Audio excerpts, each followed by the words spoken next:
আমাৰতো 49,100 টকাটো ওলোৱা আজি 5 মাহ হ'ল।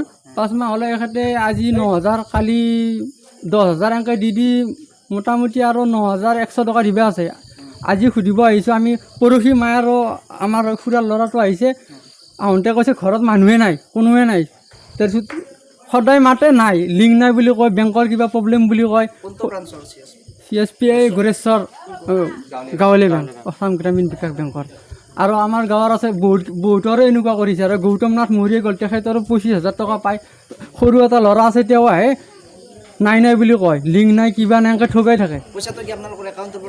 ওলোৱা হৈছে, তেখেতে ঘৰত যাই কিনে ওলাইছে। আমাৰ দেউতা তাৰমানে পেৰালিছ আছে, তেখেতে আহিব নোৱাৰে, অসুস্থ কাৰণে তেখেতে তাত ওলোৱা হৈছে। ওলোৱা হ'লে পইচাটো আৰু দিয়া নাই আৰু এতিয়ালৈ। আজি আমি দাদা আৰু মই আহিছোঁ, মই থাকোঁ গুৱাহাটীত, দাদাই থাকে ঢেকীয়াজুলিত। পইচাটো আজি ল'ব আহিছোঁ। আহিলে এই মহৰীৰ ষ্টেণ্ড এটা লাম্বা আছে, তেখেতৰে মস্ত দমেনকৈ আমাৰ দাদাক আঙুলিটো কথা কৈছে। কথা কওঁতে মই এনেকৈ গ'লোঁ, যাওঁতে ইটো ঘৰেদি যায়, সেইখন দৰ্জাদি খুলি কিনে এডালেদি মোৰ ইয়াত মাথাত কোবাইছে, এডালেদি কোবাইছে। লাম্বা আছে এডাল মহৰীৰ ষ্টেণ্ড, এই নিৰঞ্জন CSP। এইখিনি আৰু ক'ব লাগে। আমি আৰু এতিয়া 9,100 পাওঁ। 5 মাহ হৈ গ'ল আৰু বহুতৰে এনেকুৱা আছে।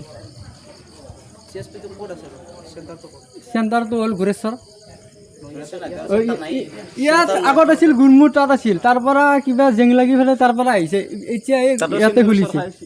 তাতেও কাৰোবাৰ মাৰ খাই আহিছে, আহি কিনে এইবাৰ ইয়াত খুলিছে সিহঁতৰ নিজৰ জেগাত, তাত নখোলে। আৰু ঘৰতে কৰে সি, ঘৰতে কৰি কিনে আৰু পইচাটো আজি ওলাই কিনে আৰু বেংকৰ পইচা একদিনতে হৈ যায়।